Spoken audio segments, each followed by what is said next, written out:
নমস্কার বন্ধুরা, আজকে ইন্ট্রাডে পিএনএল স্টেটমেন্ট এটাই মোটামুটি 565 টাকার মতো এসেছে। ওখান থেকে 100 টাকার মতো চার্জ কেটেছে, 90 টাকার মতো আর কি, 475 4,000 খরচাটা মোটামুটি এসে গেছে। তো আজ সকালের দিকে একটু প্রবলেমেটিক জিনিস হয়ে গিয়েছিলো।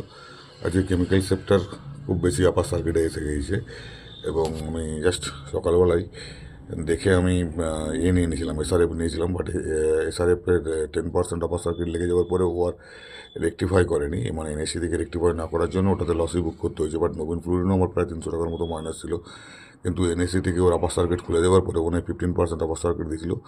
যাই হোক, ওখান থেকেও আমার সিস্টেম যেটা ফলো করি তাতেই কাজ হয়ে গেছে। সেল অন রাইজ করতে করতে মোটামুটি 250 টাকার মতো প্রফিট এসে গেছে। আজকে কিন্তু কোনো স্টক অপশনে আমি বাই সেল করিনি, বা ইন্ডেক্সেও নিফটি, ব্যাঙ্ক নিফটি, সেন্সেক্স, সেগুলোতেও কোনো বাই সেল করিনি। ম্যাক্সিমাম পয়সাটাই এসেছে আজকে কেমিক্যালস থেকে, নবীন ফ্লোরিন, বিনতি অর্গ্যানিক্স, আজকে কীগুলো আছে, বালাজি অ্যামিন্স, এখান থেকে অ্যালকিল অ্যামিন্স, প্লাস তাছাড়া অ্যাস্ট্রাজেনেকা থেকে কিছুটা পয়সা এসেছে।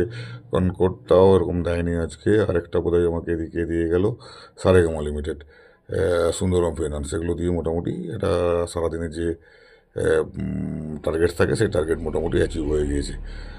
যাই হোক বন্ধুরা, ভালো থাকবেন, আমার সাথে জুড়ে থাকবেন, আমার চ্যানেলটা সাবস্ক্রাইব করে দেবেন। আর এটা কিন্তু জাস্ট আমি আমার, আবার বলছি, শেয়ার এক্সপিরিয়েন্স করছি, ডেলি ডেলি কী মার্কেটে কাজ করছি, কোনো বাই সাইড রেকমেন্ডেশন না। Thank you.